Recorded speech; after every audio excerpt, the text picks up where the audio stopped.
참 요즘에 일어나는 일들을 보면서 느끼는 게 뭐냐면 참 많이 느끼죠. 보면서 사건을 보면서 우리 느껴요. 뭘 느끼냐면 하나님 핸들 잡은 자 조심하게 해주십시오.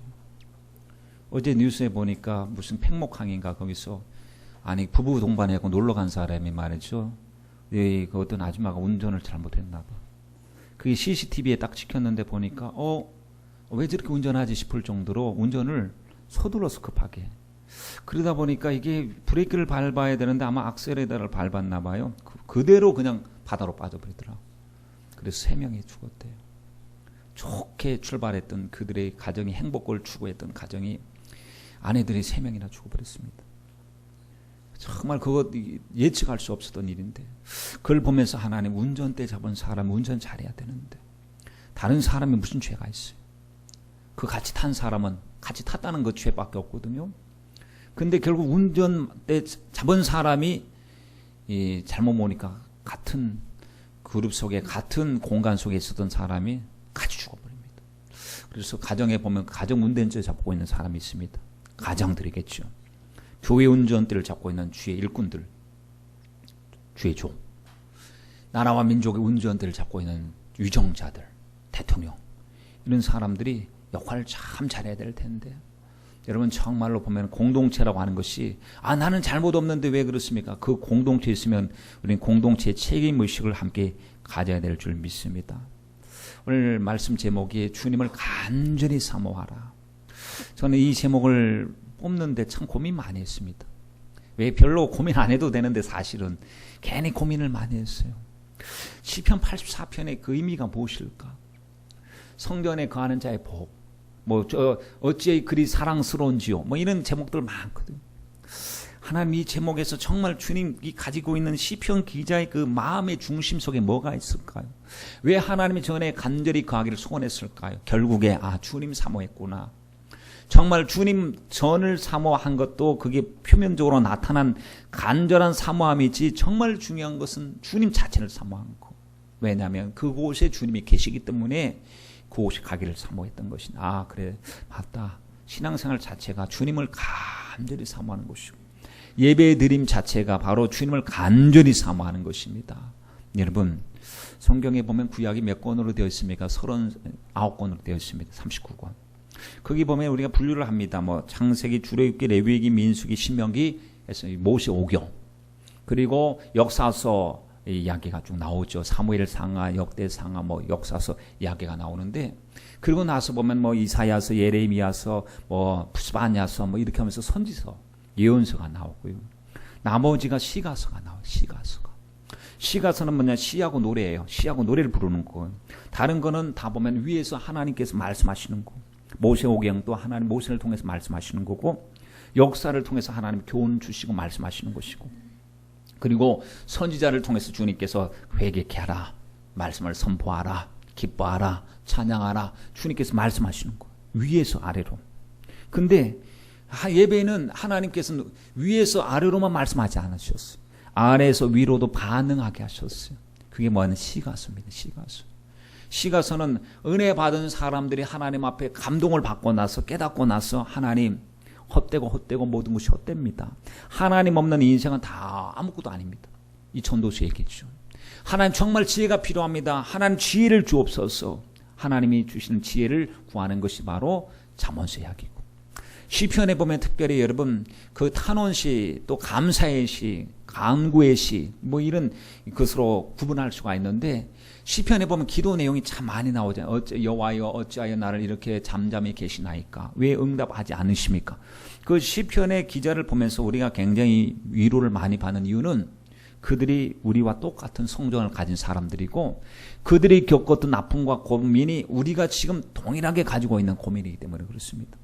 그들도 응답을 빨리 좀 해달라고 하나님 앞에 간절히 기도하고 있는데 우리들도 지금 가장 하나님 급합니다. 빨리 하나님의 때를 이루어 달라고 기도드리니까 통하는 게 있어요. 그들의 입장이나 우리 입장이나 상당히 통합니다. 그래서 정말 위로가 됩니다. 그런데 여러분 이 시편에 보면은 비탄에 빠진 시도 많거든요. 비탄시라고 하는데 뭐냐면 하나님 정말 나를 도울 자가 없습니다. 공고합니다. 길은 보이지 않습니다. 답답합니다. 어느 때까지니까 라고 하는데, 어떻게 들어보면 앞부분을 보면요, 하나님 앞에 정말 믿음 없이 이렇게 좌절 빠지고 환경의 이 함정에 빠졌어. 절망하고 있구나. 근데 그 뒤에 보면 그렇게 끝나지가 않아요. 그러면 그 하나님에 대한 고백이 아니잖아요. 응답이 아니잖아요. 원망 불평하다 끝나버리지 않습니까? 그런데 비탄시라 할지라도 그 속에 보면은 신뢰가 있고 감사가, 원망이 감사로 바뀌어요. 두려움이 기도로 바뀌어요. 의심이 확신으로 바뀌어요. 그래서 점점 그렇게 고백을 하다가 하나님을 발견하는 거예요. 그래서 하나님, 맞아, 하나님 계시잖아요. 하나님이 계시잖아요. 그러면서 자꾸 문제를 하나님께로 옮겨드립니다. 내게 문제가 큰 문제였지만 하나님께로 그 문제를 딱 옮겨버립니다. 그리고 하나님, 나 이제는 책임 안 집니다. 하나님이 책임져 주시옵소서 라고 감사하고 있으니까, 여러분 정말 이 일을 통해서 우리가 얼마나 위로받는지 모릅니다. 여러분, 그래서 우리가 시편을 읽으면서 하나님 바로 저도 그랬습니다. 저도. 그래서 하나님이요, 사슴이 시냇물을 찾기에 갈급함 같이 내 영혼의 주를 찾기에 갈급하나이다. 이 구절을 보면서 하나님, 저도 그런데 하나님, 저도 갈급해요. 주의 계명을 사모함으로 헐떡이었나이다. 하나님, 저도요, 말씀 듣기를 사모합니다. 헐떡이는 마음을 가지고, 갈급한 마음 가지고 막 뛰어오듯이 주님 앞에 뛰어왔습니다. 주여, 오늘 말씀으로 위로해 주옵소서. 여러분, 바로 그들을 위로하셨던 하나님이 오늘 우리를 위로하시고, 그들에게 응답하셨던 하나님이 오늘 우리들의 문제도 응답해 주실 줄 믿습니다. 시편 84편에 보면요, 간절함이 있어요. 사모함이 있어요. 주의 낯을 막 찾고 있습니다. 여러분, 가로쳐놓고 고라자손의 시라고 하는 글귀가 있을 것입니다. 고라자손 하면 생각이 나죠. 고라자손 누구지? 맞아, 민수기 16장에 보면 모세의 지도력에 도전장을 내밀었던 사람이에요. 하나님이 모세를 하나님의 일꾼으로 세워주셨는데, 그거 하나님이 세워주신 줄 모르고 사람이 자기가 그 자리에 쓴 줄 알고, 이게 사촌간입니다. 레위 지파에 모세와 아론과 사촌이란 말이에요. 사촌이 멀지가 않습니다. 그러니까 사촌 동생이든 사촌 형이든 간에, 아니 내 사촌이 저거 하면 나도 저것보다 더 잘할 수 있는데 너만 하나님의 종이냐, 나도 하나님의 종이다 하고 맞서서 도전했습니다. 하나님이 어떻게 처리하셨습니까? 하나님 앞에 다 나와라. 하나님 어느 편에 서는지 보여주겠다. 하나님 말씀하시고, 딱 이쪽에는 고라자손 족장들 250명 아주 무리를 지어서 나왔고, 이쪽에는 하나님의 종 모세와 아론이 딱 서 있을 때 하나님이 땅을 갈라버리십니다. 그들이 서 있는 땅을 갈라놓더니 그들로 쑥 빠지게 만들고 덮어버리시는 거예요. 성경에 보니까 음부 속에 빠져들어갔다는 거예요. 음부 속에. 여러분, 정말 무서운 일이 아니었으면 충격입니다. 우리 조상이, 우리 아버지 때가, 우리 삼촌이 그 일에 연루돼 갖고 하나님의 지향을 받고 심판을 받았다는 것은요, 여러분 굉장히 치명적인 사건입니다. 그런데 나중에 보니까 고라 자손들이 그 아픔과 상처를 겪었어요. 견뎌냅니다. 회개합니다. 하나님, 잘못했습니다. 용서해 주십시오. 했더니 하나님 또 다시 레위 지파로서 하나님 앞에 쓰임 받을 수 있는 은혜를 베풀어 주셨어요. 너 자손이, 너 조상이 죄졌으니까 너희들도 다 안 된다라고 거절하지 않고, 고라 자손들이 성전을 떠나지 않고 하나님 앞에 예배 드리는데 수종드는 하나님의 존귀한 일꾼들이 된 것을 볼 수가 있습니다. 그래서 역대상 9장하고 26장 말씀에 보면 뭘 했느냐? 고라 자손들이 수종들면서 문지기로 일했대요. 문지기로 일하. 그리고 물건들을 옮기기도 하고 말이죠. 그리고 역대하 20장 19절 말씀에 보면 그앗 자손과 고라 자손에게 속한 레위 사람들은 서서 심히 큰 소리로 이스라엘 하나님을 찬송하니라, 이런 말씀이 나와요. 그러니까 이 상황이 대하입니다. 대하. 역대하 20장 19절 말씀에 보면 이 고라 자손들이 하나님 앞에, 문제 앞에서 성가대 옷을 딱 입고 하나님 앞에 막 찬양을 드리고 있었어요. 막 찬양을 드리고 있어요. 그럴 때 하나님 도와주셔서, 찬송가, 찬양대였구나. 문지기로도 봉사하고 찬양대로도 봉사했어요. 그러네요. 큰일은 아니었어요. 작은 일이었어요. 그러나 그 일에 대한 귀중성을 여기고 하나님 앞에 감사한 것을 볼 수가 있습니다. 여러분, 우리가 봉사하다 보면 매너로짐에 빠질 수 있어요. 그렇죠? 성가대 특별한 거냐? 나 빠지면은 누군가 하겠지. 여러분, 내 몫으로 주신 것은 빼앗기지 말아야 되는 겁니다. 문지기 봉사라도요. 내 몫으로 주신 것은 뺏기지 말아야 돼요. 작게 보여도 하나님께서는 크게 보시는 일이에요. 그러니 이것을 위해서 하나님 주의 궁정을 사모합니다. 하나님 전을 사모합니다. 라고 사모하는데 왜 그러냐면 레위 지파의 숫자가 많아요. 레위 봉사하는 이 사람은 제한되어 있고 숫자는 너무너무 많아. 수만 명이 되는 거예요.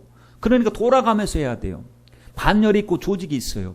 평상시는 보면 각 지방, 각 자기들이 사는 초소에서 하나님의 말씀을 가지고 섬기고 봉사하고 가르치고 하다가 자기 순번이 오면 드디어 예루살렘 성전으로 가는 겁니다. 얼마나 기다렸는지 몰라요. 하나님의 존전에 가서 하나님 앞에 직접 봉사할 수 있다는 것이 얼마나 감사한지. 오늘 본문에 보면은 2절에 내 영혼이 여호와의 궁정을 사모하여 어떻게 했다고 했습니까? 쇠약했대요. 여러분, 사모하다가 쇠약하는 게 뭐예요? 너무너무 그리워하다가 병든 것처럼. 상사병입니다. 사람을 보고 싶어요. 아니, 사랑하는 사람을 만나고 싶어요. 만나고 싶고 가고 싶고 보고 싶어서 몸에 병든 모습처럼 쇠약함이요라고 했습니다. 내 마음과 육체가 생존하신 하나님께 부르짖나이다. 아니, 가보고 싶으면 가보면 되지. 우리는 그렇잖아요. 우리 입장에서. 아니, 보고 싶으면 가서 보면 되지. 그런데 여러분, 그 상황이 아니었습니다. 우리가 지금 고라 자손의 시라고 하는 그 글귀를 써놓았지만 이것은 어떻게 보면 다윗의 시일 가능성이 굉장히 많습니다. 왜냐하면 고라 자손이라고 자기들이 지어가지고 찬양하는 게 아니잖아요. 우리 성가대원들이 맨날 시를 써갖고 우리가 찬양하는 게 아니고 아름다운 찬양의 곡을 배우고 감사하고 준비해서 찬양곡을 올리듯이 고라 자손들도 신앙의 고백들을 찬송의 가사로 담아서 하나님 앞에 올리는 역할을 하는데 상당수가 이것은 분명히 다윗의 고백일 것이다. 왜 다윗의 고백이 있냐? 다윗이 압살롬에게 쫓겨갔을 때 하나님의 전을 너무너무 사모하는데 가고는 싶지만 갈 수 있는 환경이 되지 않았기 때문에 정말 그 성전을 바라보면서 애통하는 마음으로 하나님 앞에 고백한 것은 아닐까 싶습니다. 여러분, 왜 이토록 하나님의 전을 사모하는 것일까요? 여러분, 하나님의 전에 누가 계시죠? 하나님이 계시기 때문에. 하나님의 임재와 하나님의 영광이 하나님의 전에 있습니다. 여러분, 우리가 예수 믿는다는 의미가 무엇이죠? 예수를 주로 받았다는 것은 어떤 의미가 되는 것입니까? 여러분 보십시오. 주여 주여는 쉽게 할 수 있어요. 뭐 안 믿는 사람도 금세 교회 나오면은 뭐 주님이란 말은 입에 달고도 살 수 있어요. 그러나 정말 의미를 깊게 생각해 보면 함부로 할 수 없는 말이거든요. 주님은 내 인생의 주인이 되셨다는 거. 과거는 내가 주인이었어요. 그러나 이제 내가 주인이 안 됩니다. 내 안에 주님이 계시네요. 주님의 은혜가 얼마나 크며 내가 신앙의 양심상 내가 주인 노릇할 수가 없어요. 하나님을 모를 때, 은혜를 모를 때는 자꾸 주님이 너 주인이시잖아 라고 할 땐 부담스러웠어요. 아니, 왜 난 교회는 다니고 예배는 드리는데 나는 아직까지 나는 알고 싶은 거예요. 나는 내가 살고 싶고 내 계획이 중요하고 주님의 계획보다 내 계획이 더 우선시되고 주님보다도 내가 해야 할 일이 우선시 되었던 우리들의 모습이었어요. 그런데 영광의 광채를 비춰주시고 말씀을 통해서 날마다 나의 실존을 보게 하실 때 난 자격이 없는 거예요. 나는 뭔가 사랑받을 만한 구석이라고는 전혀 찾아볼 수가 없어요. 그런데 주님이 먼저 나를 찾아오셨어요. 사랑해 주셨어요. 물과 피를 쏟아주셨어요. 가장 귀중한 아들 예수를 주셨어요. 그리고 지금도 여전히 나를 사랑하신대요. 성령을 보내주셔서 나를 완전히 다스리시고 내주 역사해 주시고 천국 가는 그날까지 목자가 되셔서 우리의 주인 되시고 우리 신랑이 되셔서 인도하신다고 생각하는 그 믿음이 어느 순간에 확 들어오고 은혜를 깨닫고 나니까 이제 내가 입을 다물 수밖에 없어요. 왜냐하면 하나님, 나는 주님의 것입니다. 살아도 주를 위해, 죽어도 주를 위해. 사나 죽으나 주님의 것입니다. 여러분, 이 동기부여가 굉장히 중요합니다. 오늘날 하나님의 말씀을 들을 때마다 하나님, 나는 죄인으로서이다, 나를 떠나소서라고 고백하는 이 고백, 그리고 하나님 내가 나를 사랑한 것 그 자체가 너무 처음에는 내가 나를 사랑하는 게 뭐가 문제야 라고 말합니다. 근데 나는 보니까 지나치게 자기를 사랑하는 것은요, 결국 자기를 사랑하다 주님을 못 사랑하게 되는 거. 우상이 바로 하나님보다 더 사랑하는 것인데 자기를 너무 물론 주님은 우리 자신을 사랑하기를 원하셔요. 뭐 우리 자신에 대해서 너무나 우울하거나 열등의식이나 아니면 좌절하기를 원치 않습니다. 그러나 주님을 먼저 사랑하기를 원하시는 거예요. 여러분, 이 우선 질서가 바로 세워져야 됩니다. 그렇습니다. 사람들은 이해할 수 없었어요. 과거에 우리들도 이해할 수 없었습니다. 그런데 이제 성령으로 이해되어지니 하나님 앞에 감사하게 되는 것입니다. 그래서 하나님, 옛날에는 별로 무관심한 이야기고 호황된 이야기처럼 들려왔던 십자가의 놀라신 사랑 절실하게 깨달아지니 하나님, 주님은 나의 주십니다. 이 우선순위, 이 체계부터 바로 세워져야 됩니다. 만약에 이 체계가 세워지지 않으면요, 하나님을 믿어도 내가 하나님의 말씀을 거역합니다. 그래서 어떤 일 앞에서도 하나님, 나는 주님입니다. 나는 주의 일꾼입니다. 주님은 나의 주십니다. 이렇게 고백했으면 고백된 대로 앞으로 어떻게 살아가야 될 것인지 여러분 심사숙고하고 말씀을 들을 때마다 깨달아야 될 줄 믿습니다.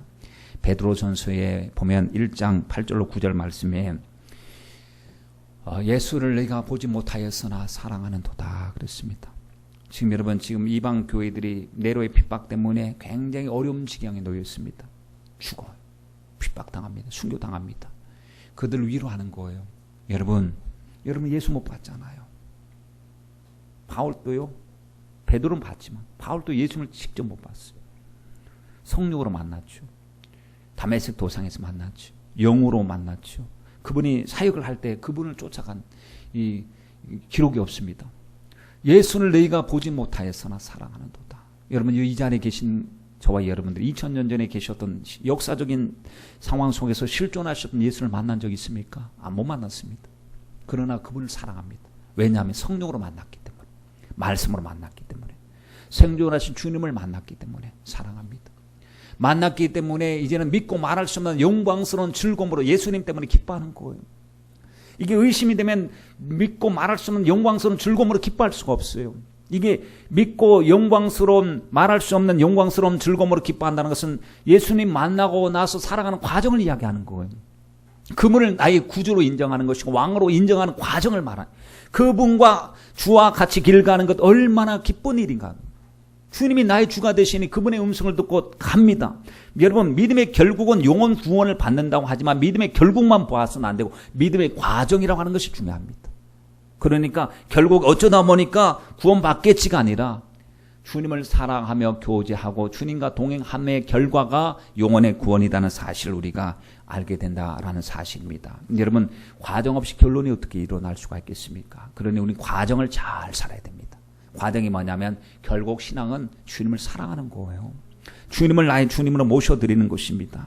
여러분, 그래서 그 과정의 끝에 우리가 가는 이 길 끝에서 영광의 주님을 만나게 될 줄 믿습니다. 여러분, 주님을 사랑하되 정말 주님 사랑하십시다.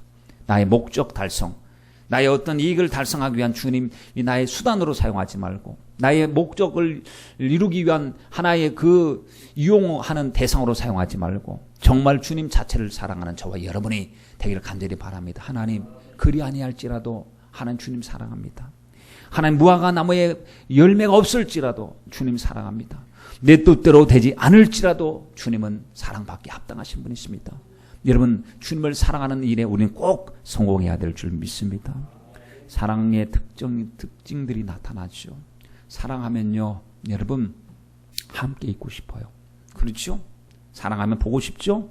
사랑하면 오픈하죠? 사랑하면 거짓이 없죠? 사랑하는데 거짓으로 꾸밈과 허위로 사랑한다고 생각해 보시오. 진실합니다. 사랑하는 사람은. 사랑하는 사람 부드러워진대요. 사랑하면서 난 사랑해 하면서 맨날 이 주먹이 힘들어가고 얼굴에 쌍심지키고 힘들어가고 그렇지 않더라고요. 사랑하는 사람 온화해지고 다 무장해제해버립니다. 사랑하는 사람 앞에서는 여러분 부끄러운 것도 다 개방합니다. 그래서 보면은 가장 안전한 곳이 어떤 곳이냐, 가정이라고 하죠. 왜냐하면 가정에서는요, 벌거벗어도 부끄럽지 않은 곳이기 때문에. 수치가 드러나도 오히려 이 보듬어 주고 덮어주는 것이 바로 가족과의 사랑이기 때문에 그렇습니다. 여러분, 사랑하는 사람을 보니까요, 자꾸 보면은 가슴이 뛴대요. 그리고 생각이 난대요. 그리고 둘만 있고 싶대요. 또 주고 또 더 주고 싶대요. 부모님이 자식을 사랑하는 마음을 보면 참 이해가 안 되죠. 왜냐하면 손익 계산을 따져보면요, 손해보는 장사예요. 낳을 때부터 시작해서 아플 때 마음이 초조하죠. 말 안 들을 때 울면서 키우죠. 그리고 나서도 더 주고 싶어 하죠. 나이가 들어도 자식을 계속 챙기죠. 그리고는 이제 제발 제가 다 알아서 하니까 커서 이 정도 컸으니까 더 이상 신경 안 써도 되지 않습니까? 라고 했을 때 부모님 입장은 또 안 그렇더라고.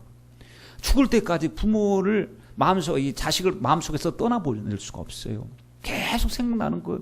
아니 제발 이제는 좀 성가시니까 그만해 주세요 해도 더 주고 싶어요. 못 줘서 안달입니다.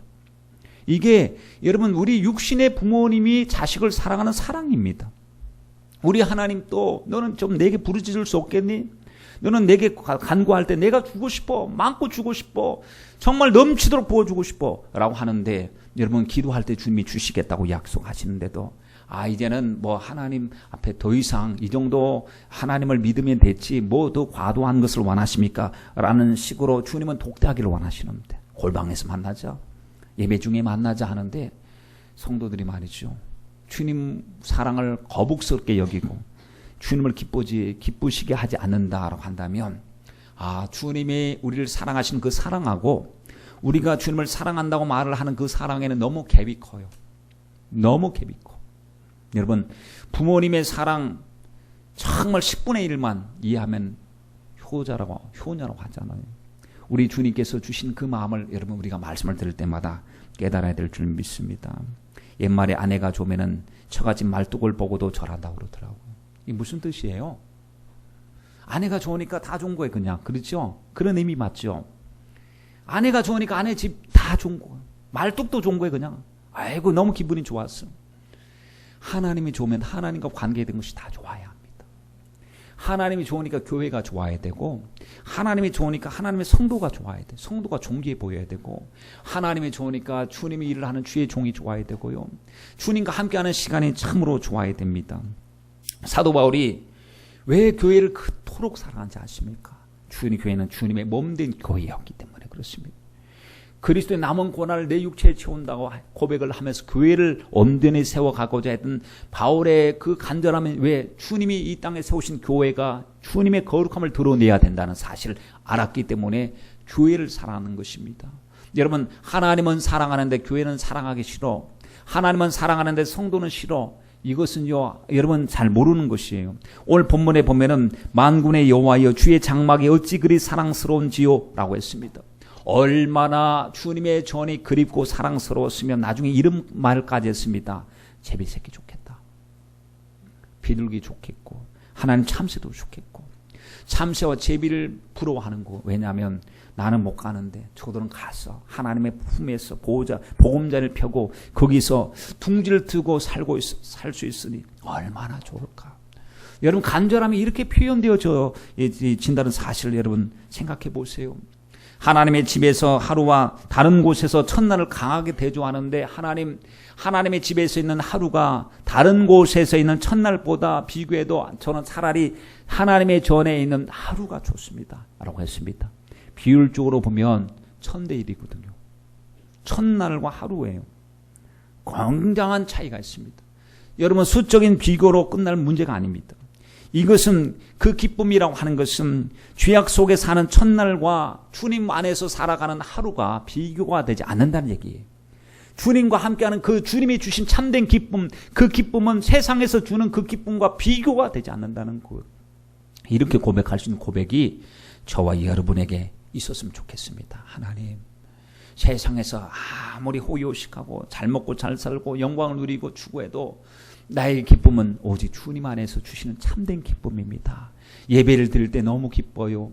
하나님 주의 사랑하는 성도들과 만나 교통교제할 때 너무 기쁩니다. 할 때 이 기쁨, 시편 기자의 기쁨을 우리도 같이 공유해야 되지 않겠습니까?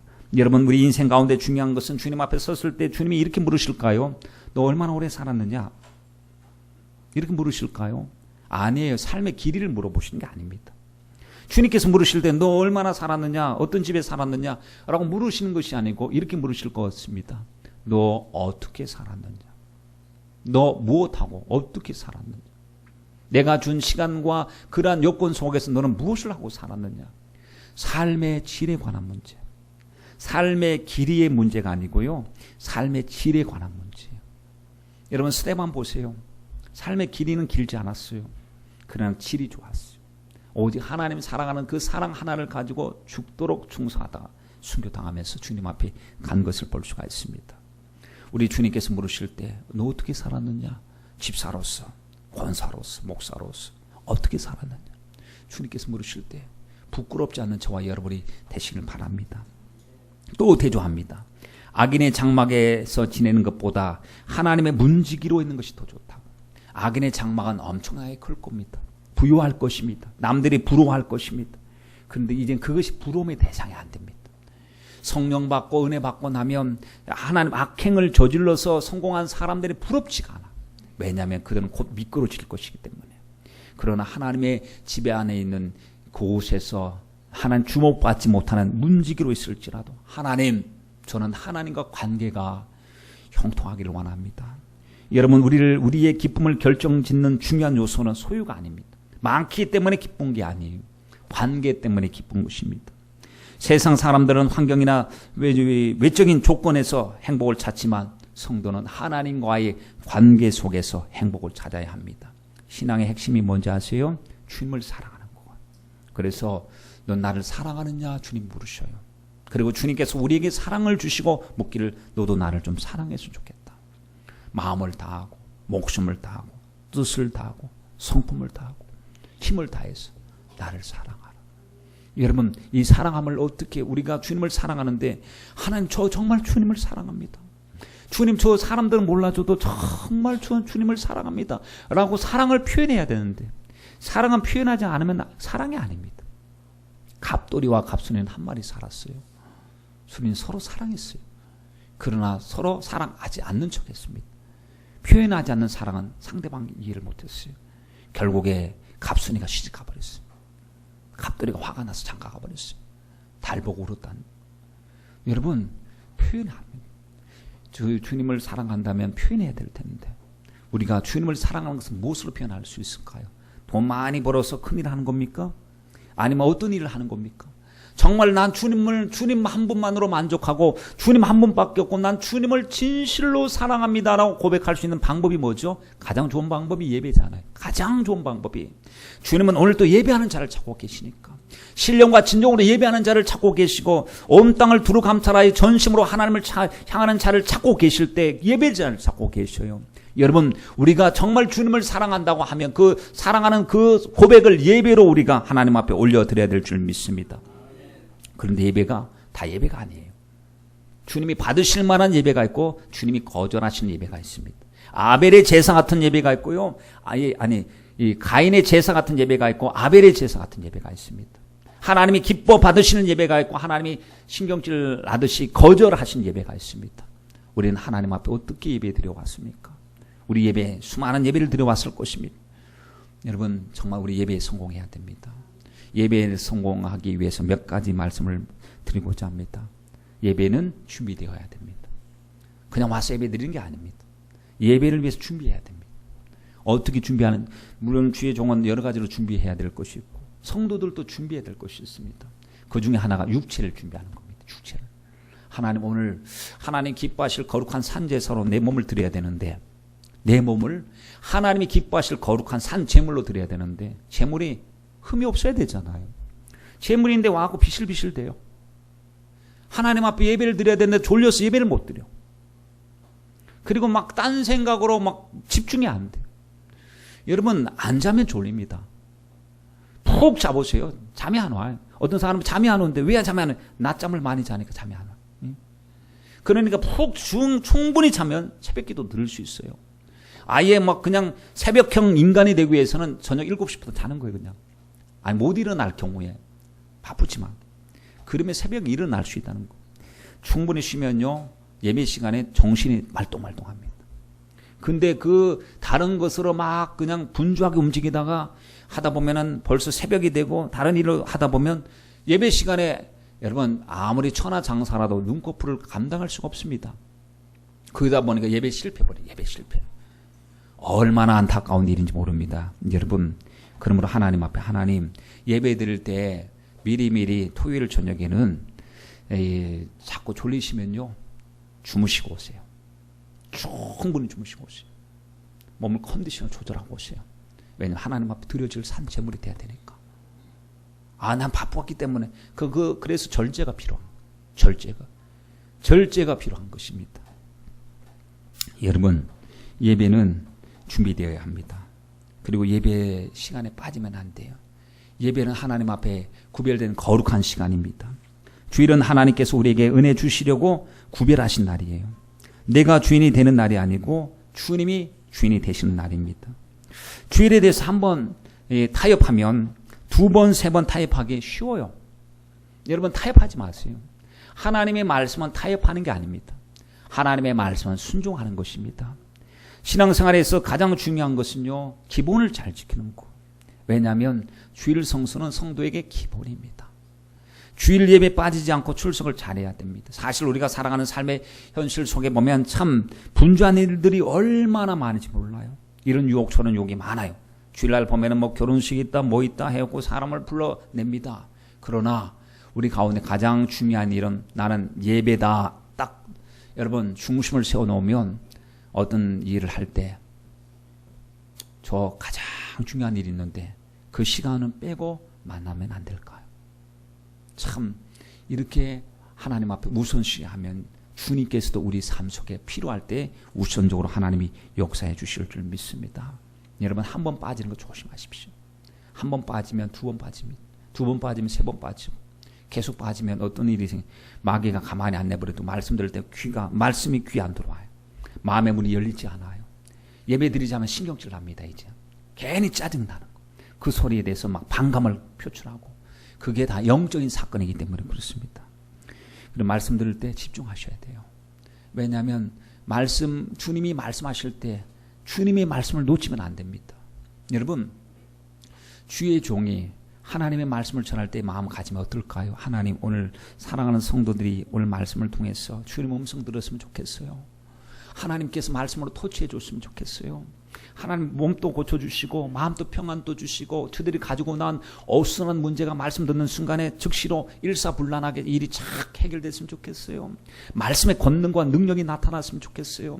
주여 오늘 말씀하옵소서. 종의 입술을 통해서 말씀하옵소서. 종의 입술이 주님의 나팔이 되게 하옵소서. 하나님 주님의 도구만 되게 하옵소서. 일하시는 분은 주님이 되게 하옵소서 하는 마음으로 하나님 말씀을 들을 때 성도들도요 준비해야 됩니다. 하나님, 오늘 주의 종의 말을 사람의 말로가 아닌 하나님의 음성으로 들을 수 있도록 도와주시고 저 말씀을 통해 주님의 음성을 듣게 하시고 해답을 발견하게 하시고 하나님 매인 것에서 자유함 있게 하시고 평강 있게 하여 주옵소서. 오늘 하나님 말씀 못 듣고 돌아가면 안 됩니다. 오늘 하나님 임재가 있는데 임재하신 하나님을 못 만나고 돌아가면 안 됩니다. 하나님 만나고 돌아갈 수 있도록 주님 도와주시옵소서 하고요, 말씀 들을 때 놓칠까 봐 두 눈 부릅뜨고 설교자를 쳐다봐야 돼요. 앞에 있는 사람 뒤통수 쳐다보지 말고. 그 어떤 사람은 보면요, 얼굴을 가립니다. 사람 뒤통수에 딱 숨어. 안 됩니다. 안 보이면요, 좌석을 약간 옮겨서라도 얼굴과 얼굴을 마주해야 됩니다. 왜냐하면 하나님이 말씀하시는 시간이기 때문에 그렇습니다. 여러분, 그리고 은혜되는 말씀과 깨닫는 말씀 있으면요, 입으로든지 마음으로든지 아멘으로 화답해야 됩니다. 아멘. 하나님 아멘입니다. 하나님 아멘입니다. 내 영혼이 말씀 앞에 반응이 일어나야 됩니다. 그리고 그 말씀을 내 말씀으로 받아들여야 됩니다. 영어 단어에 보면 듣는다라는 단어가 있어요. hear라고 하는 단어하고 listen이라고 하는 단어입니다. 그래서 hearing, listening이라고 하죠. 차이가 있어요. hearing과 listening의 차이가 뭐냐 봤더니 hearing은요, 들리는 소리를 듣는 거예요. 그러니까 삐그덕하는 소리, 차 경적 울리는 소리, 전화벨 울리는 소리, 그냥 들리는 소리를 듣는 거예요. 그게 히어링입니다. 근데 리스닝이라고 하는 말은 뭐냐? 주의 깊게 듣는 거, 주의 깊게. 그건 수동적으로 듣는 것이 아니고 들으려고 귀를 기울이는 거. 여러분, 하나님의 말씀은 히어링이어야겠습니까? 리스닝이어야겠습니까? 하나님의 말씀을 듣고자 하는 거예요. 하나님 오늘 어떤 말씀을 주실죠? 하고 쫑긋하고 심령을 주님께로 모아서 하나님 앞에 들으려고 하는 그 자세가요, 그럴 때 주님의 목소리가 들려지지 막 분주하게 다른 소리하고 그냥 들리는 대로 듣고 이래서는 안 된다라는 것입니다. 하나님의 말씀 들었어요. 어떻게 될까요? 그 말씀대로 살려고 노력해야 됩니다. 여러분, 스스로 속지 맙시다. 듣는 것이 들은 것이 아니에요. 듣는 것으로 끝나는 것이 아닙니다. 하나 오늘 말씀 잘 들었다. 끝. 다음 주에는 무슨 말씀 듣지? 듣고 끝. 그러면 여러분, 지식은 늘어날 거예요. 뭐 성경에 대한 이야기를 많이 들으니까 지식은 늘어나지만 삶의 변화가 일어나지 않습니다. 하나님의 말씀을 믿는 자 속에서 역사가 일어나기 때문에 여러분 진실로 하나님의 말씀을 받을 때 역사가 일어납니다. 그래서 우리는 정말 믿어야 됩니다. 그래서 성경 말씀에 보면 지난주에 말씀해 보시고 여호수아의 말씀이었지 않습니까? 왜 여호수아였을까? 여호수아에게 주님께서 당부하시고 주님이 말씀하신 부분이 있었습니다. 여호수아야, 지금 너가 모세를 이어서 이제 과거에는 모세의 시종이었지만 너는 이제 내 종이 돼야 되는데 내 종은 내 말을 좀 들어야 된다. 내 말을 들으려면 그 말씀에 기록한 대로 다 마음에 묵상해. 묵상하고 그 가운데 기록한 대로 지켜 행하라. 그리하면 내 길을 내가 책임져 줄 것이다. 내가 형통하게 될 것이고 내가 평탄하게 될 것이다 라고 말씀을 했습니다. 여러분 말씀 들을 때 잘 들리지 않으면요 적어도 보세요. 집중해 보세요. 딴 생각나면 자꾸 좀 적어보세요. 적어보면 집중할 수도 있어요. 왜냐하면 쓰려면은 들어야 되니까 들어야 쓸 수가 있으니까. 그래서 가장 자신이 잘 집중할 수 있는 방법을 선택해가지고 하나님의 말씀을 듣기를 간절히 사모해야 될 줄 믿습니다. 하나님은 말씀으로 치유하셔요. 찬양할 때 치유하셔요. 기도할 때 치유하십니다. 치유하신다는 건 주님이 만지신다는 거예요. 만지신다는 거예요. 여러분 하나님 앞에 우리는 기쁨을 회복해야 돼요. 말씀 들을 때 잃어버렸던 기쁨을 회복합니다. 기쁨이 회복되면요 심령의 치유가 일어납니다. 영혼 육의 치유가 나타납니다. 사람이 의학적으로 보니까 사람 몸속에서 호르몬이 나온대요. 뇌 하수체에서 호르몬이 분비되면 막 기쁨. 그래서 사람이 기뻐할 때 엔돌핀이 나온다고 하지 않습니까? 엔돌핀이 나오면 뭘 하느냐면 나쁜 세포와 막 싸우는 거예요. 암세포와 싸우고요. 부정적인 생각과 싸우는 거예요. 그리고 우리 속에서 건전한 하나님의 그 건강 세포가 나와서 엔돌핀이 돌기 시작하면 이제는 우울한 마음과 싸우고 부정적인 마음과 싸우고 마귀가 주는 생각과 싸워서 영적으로나 영육 간에 셈을 얻게 되는데 여러분 기쁠 때 엔돌핀이 나오는데 기뻐하십시다. 찬송할 때 기뻐하십시다. 그런데 감동할 때에 엔돌핀보다 4000배 영향력 있는 다이돌핀이라고 하는 게 나온답니다. 뭐 할 때요? 감동할 때. 기쁨을 뛰어넘어서 감동하는 거. 감동할 때 여러분 영혼육에 미치는 영향력이 엄청나다는 거예요. 그래서 하나님 말씀에 감동되게 해주세요. 예배에 감동되게 하시고 성령에 감동되게 하여 주옵소서. 감동되려면요 사모해야 돼요. 찬송 부를 때도 그냥 붕어에 그냥 물 마시듯이 그냥 이렇게 하지 말고 내 입을 넓게 하려고 그랬잖아요. 하나님 앞에 하나님 오늘 찬양 내가 고백 온전하게 곡조 있는 기도로 올려드립니다. 나의 찬양을 받아 주시옵소서 하고 찬양 드리는 거예요. 찬양 드릴 때 여러분 그냥 맹숭맹숭하면 정말 지루하고 재미없습니다. 찬양 드릴 때 하나님 나의 찬양만 들으신다고 생각하고 드리세요. 하나님 내 목소리 듣고 자 아무개 집사 찬양해봐. 한번 너 찬양을 내가 받고 싶어. 찬양해봐. 주님이 나만 보시는 것 같아요. 그러면 어떻게 해야 될까요? 여러분 마음과 뜻을 다하여 찬양해야 되지 않겠습니까? 하나님 저 높은 곳을 향하여 날마다 나갑니다 했을 때는요 이미지화 시키는 거예요. 하나님 이게 문자화된 찬양이 아니라 하나님 나 올라갑니다. 저 높은 곳을 향하여 올라갑니다. 싸우며 올라갑니다. 힘들어도 올라갑니다. 그곳에서 영광의 주님을 만날 것입니다. 영광의 광채 가운데 동참하게 될 것입니다. 하고 막 하다 보면 막 그것이 막 속에서 벅찬 감동, 감격이 되어서 찬양할 때 얼마나 큰 은혜를 받는지. 여러분 예배 가운데 또 다른 것은 다 보면 하나님 앞에 주님이 주시는 과정이 있는데 고백하고 감사하고 하나님 앞에 올려드릴 때 예물드림이 있습니다. 예물드림이. 그래서 우리는 성경적인 연보를 배워야 합니다. 왜냐하면 말로는 주님을 위해서 살겠다고 하는데 결국 어떤 경우에는 물질의 종이 되는 경우가 많기 때문에 내 보물이 있는 곳에 내 마음도 있다고 했는데 하나님 물질이 내 마음에 있는 곳이 아니라 주님께 마음이 있습니다. 나는 물질의 종이 아니라 물질의 청직입니다. 하나님의 주신 것을 하나님께로 올려드리고 감사를 마땅히 할 수 있는 하나님 앞에 드려지는 생애가 되게 하여 주옵소서. 이게 굉장히 중요하고 이 문제 때문에 넘어지는 경우가 많지요. 그리고 또 하나 예배드릴 때 복장이요. 주의 전을 사모하고 나올 때 복장이 중요합니다. 왜냐하면 복장 여러분 시장에 장 보러 가는 복장은 안 되잖아요. 왜냐하면 예복을 입어야 되는데 주님 앞에 예배 드리러 왔는 예배는 하나님을 만나는 시간이에요. 그래서 각 단정하고 은혜로운 복장을 가지고 하나님 앞에 나와야 됩니다. 여러분 시편 기자가 고백했습니다. 주의 장막이 어찌 그리 사랑스러운지 주님의 전에 있고 싶습니다. 왜? 주님의 마음과 눈이 하나님의 성전에 있기 때문에 그곳에서 부르짖을 때 주님께서 만나 주십니다. 여러분, 성도에게 있어서 주님을 그리워하고 주의 전을 그리워하는 그 자체가요, 행복입니다. 성도가 성령 받으면 교회 가고 싶고 성도 만나고 싶고 예배드리고 싶고 더 주님을 알고 싶고 주님을 위해서 내가 뭘 해야 될 것인가 자꾸 생각이 들고 이제 내 믿음도 성장해야 될 텐데 내가 이 정도 이렇게 해서는 안 되고 나에게도 변화가 필요한데 하고 하는 이 생각을 가진 자체가 행복이에요. 행복. 여러분, 신혼부부가 있습니다. 아내가 남편이 올 때 기다릴 장을 보러 가는 거예요. 그래서 장을 보면서 내 사랑하는 남편을 위해서 된장찌개를 뭘 해줄까 하고 막 분주하게 준비하는 거, 그 자체가요, 아이 짜증나, 밥 먹고 들어오지, 또 밥 안 먹고 들어온다니 하면서 그렇게 준비하는 게 아니고 정말 내가 따뜻한 밥 한 그릇을 해서 줘야 되겠다 하는 마음이요, 신부로서 행복이잖아요. 그렇죠? 왜냐하면 신랑이 해서 맛있게 먹어줄 때 내가 한 거 맛있게 먹어준다 했을 때가 행복이에요. 그래서 여러분, 우리들도 하나님 앞에 성전을 사모하는 마음, 보고 싶은 마음, 주님을 더 알고 싶은 마음, 그 자체가 이미 내 안에 주님이 계신다는 그것이고 행복입니다. 사실 육적으로 보면 좀 더 자고 싶기도 하고 쉬고도 싶어요. 그러나 주님이 기다리시고, 이 세상에서 세상 사람들이 피곤하니까 캠핑 가자, 놀러 가자 뭐 할 때 아니다, 우리는 주님으로 가자.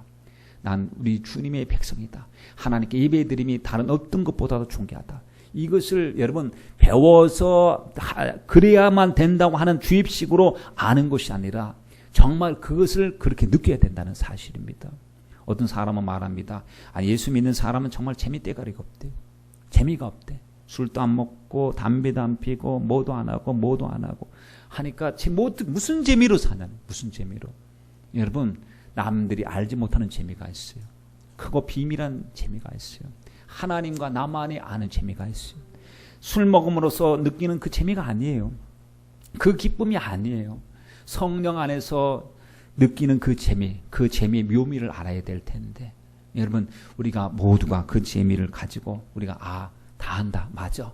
성령 충만함을 받았을 때 회개하면서도 자유함의 그 재미, 그리고 충성하면서 물질 들여가고 시간 들이고 충성하면서도 하나님 앞에 더 드리고 싶어 헌신하고자 하는 그 열정의 그 재미, 저와 여러분들이 그 재미를 느끼길 간절히 바랍니다. 성도들이 원하는 것은요, 예배에 대한 자유함이에요. 여러분 보시죠. 우리는 너무 감사한 것은 언제든지 주님 앞에 나와서 예배 드릴 수 있으면 예배 나올 수 있잖아요. 하나님 앞에 드릴 수가 있어요. 그런데 이스라엘 백성들을 보십시오. 아무 때나 하나님 앞에 나올 수가 없었습니다. 그리고 그 나온다는 그 자체가 쉽지가 않았습니다. 여러분, 정말 우리가 예배 드리는 것이 그냥 남들이 다 드리는 것처럼 아무런 의미가 없는 그런 예배가 아니라 누군가는 정말 이 예배를 드리고자 하는 사모한 목숨 걸고 예배 드리고 있다는 사실을 아셔야 됩니다. 우리 북녘 동포들 정말 지하에서 목숨 걸고 예배를 위해서 모이고 있습니다. 수많은 사람이 테러의 위협을 받으면서도 오늘 테러가 갑자기 와서 폭탄 때문에 우리가 죽을 수도 있지만 우리는 주의 몸된 교회에 모여서 하나님 앞 예배 드려야 된다고 하는 마음을 가지고 모이고 예배 드리는 사람들이 있다는 사실입니다. 그들의 간절함과 또 우리가 가지고 있는 느낌과는 여러분 차별이 될 것 같습니다. 중국에 위니 형제가 있었는데 이 위니 형제 하늘에 속한 사람이라는 책이 있었었죠. 거기에 보면 위니 형제 이야기가 나오는데 정말 많은 은혜를 받았습니다. 그 형제가 중국에서 하나님의 말씀을 듣고자 가로등 밑에서 쪽복음을 들고 읽고 있는 것. 어디서 성경을 읽을 데가 없었기 때문에. 그런 희미한 가로등에서 쪽복음을 읽으면서 막 감동하고 울고 있는 거. 이렇게. 우리는 보면 가죽으로 된 성경, 좋은 성경을 갖고도 감동이 부족한데. 그리고 거기서 예수님 때문에 핍박을 당하고 감옥에 갇히게 되는데 얼마나 힘이 들었는지 일사각오로 신앙을 저버리지 않고 주님 앞에 믿음을 고백했는데 하나님이 탈출케 해주시는 거예요. 하나님께서 말씀하셨대요. 예, 이제 나가라. 그런데 몸이 반병신이 돼 있어요. 나갈 수가 없어요. 스스로 탈주하거나 그런 상황이 될 수가 없습니다. 왜냐하면 몸이 말을 안 들어요. 그 나가라는 거. 순종합니다. 몸을 질질 끌고 나가는 거. 그런데 간수들이 있습니다. 철장들이 있습니다. 그런데 하나님께서 길 열어주시는데요. 가는데 보니까 사람들이 쳐다는 봐요. 안 잡더래요. 이상하다. 아니 지금 죄수가 지금 질질 몸을 끌고 나가고 도망가고 있는데 안 잡는 걸 봤을 때는 그러니까 하나님이 지금 역사하시는가 보다. 베드로를 구출하게 하실 때 하나님께서 그들의 눈을 가려주신 것처럼 하나님께서 그래서 목숨을 걸고 서방 국가로 망명해서 넘어갔습니다. 그리고 더 이상 이제는 불안함 속에서 예배드리는 것이 아니고 참된 자유함 속에 예배드릴 수 있는 요건이 됐어요. 드디어 서방 국가에 있는 예배당에 갔어요. 얼마나 감격스러웠던지. 하나님, 예배당이 너무 아름답습니다. 주의 전이 너무 아름답습니다.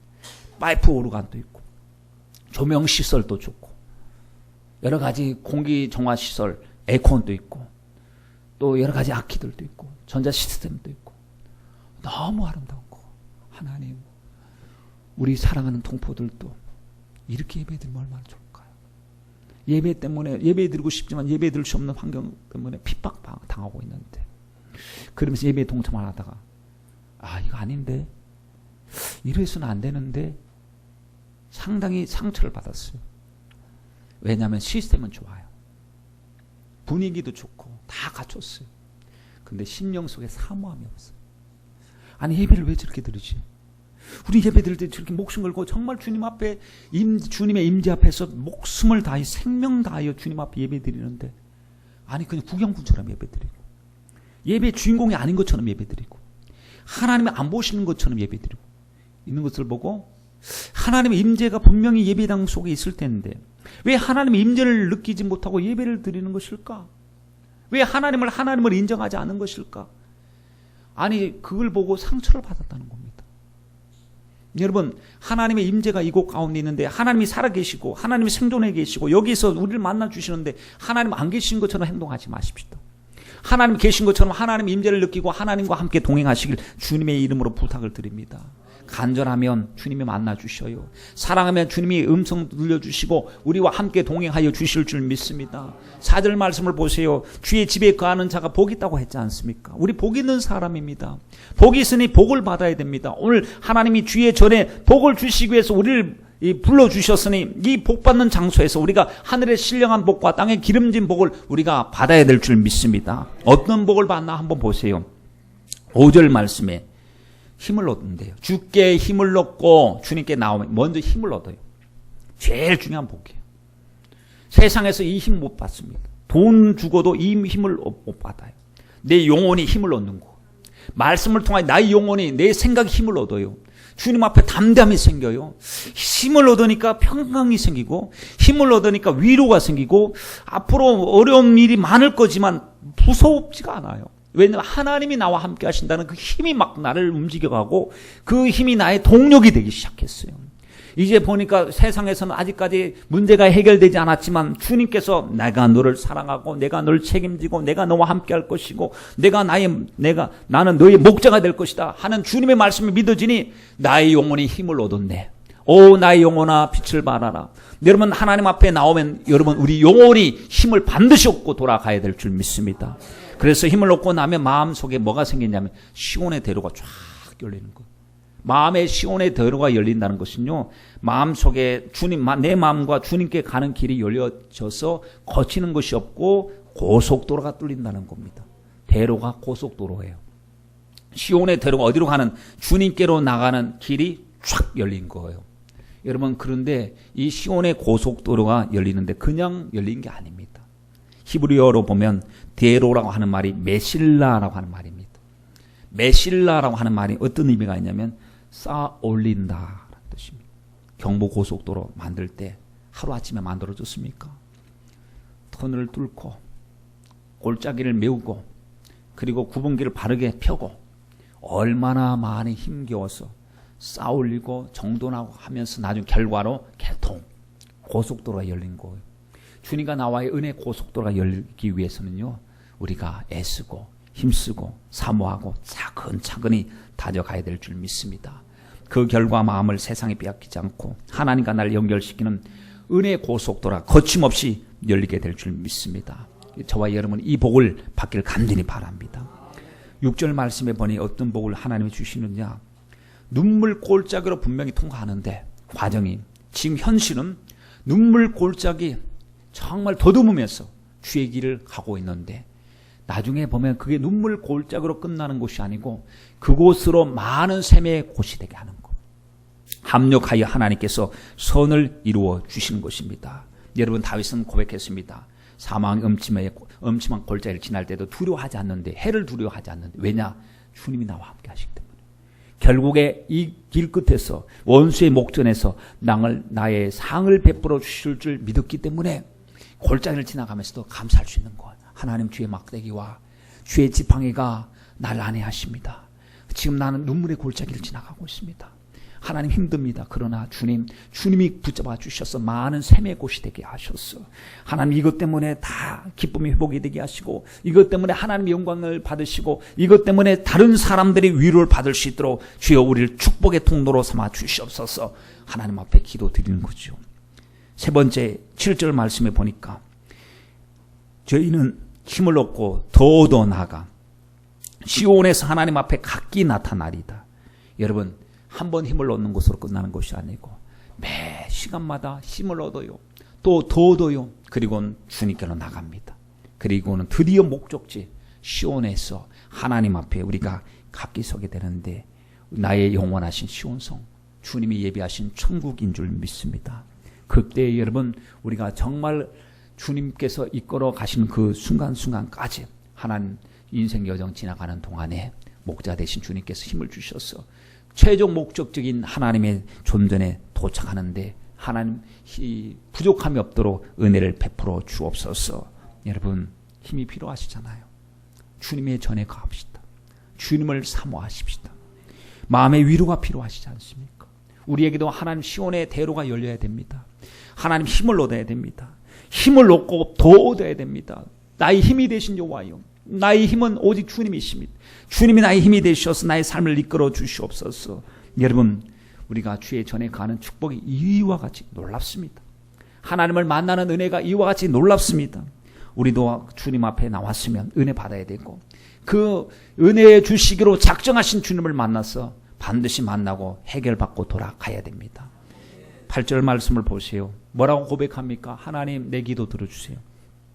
하나님, 내 주의 귀를 기울여 주시옵소서.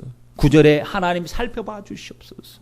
우리 방패신 하나님이요, 주의 기름 부은 자의 얼굴을, 성령의 기름 부으심을 받은 하나님의 백성들의 얼굴을, 우리의 지금 삶의 현장의 그 모습을 살펴보아 주시옵소서. 주님께 기도하니까 11절 말씀에 고백합니다. 여호와 하나님은 해요, 방패시다. 여호와께서 은혜와 영화를 주시며 정직히 행하는 자에게 좋은 것을 아끼지 않고 주실 것입니다 라고 했습니다. 주님의 은혜를 사모하는 자에게 주시는 복, 저와 여러분이 다 받았어. 우리가 정말 눈물 골짜기에 지날 때, 힘들고 어려울 때라도 주님이 공급하신 그 힘을 받았어. 날마다 찬송하며 주님 앞에 시온에서 각기 나타날 때 우리 모두 기쁨으로 함께 동참하시길 주님의 이름으로 축원드립니다.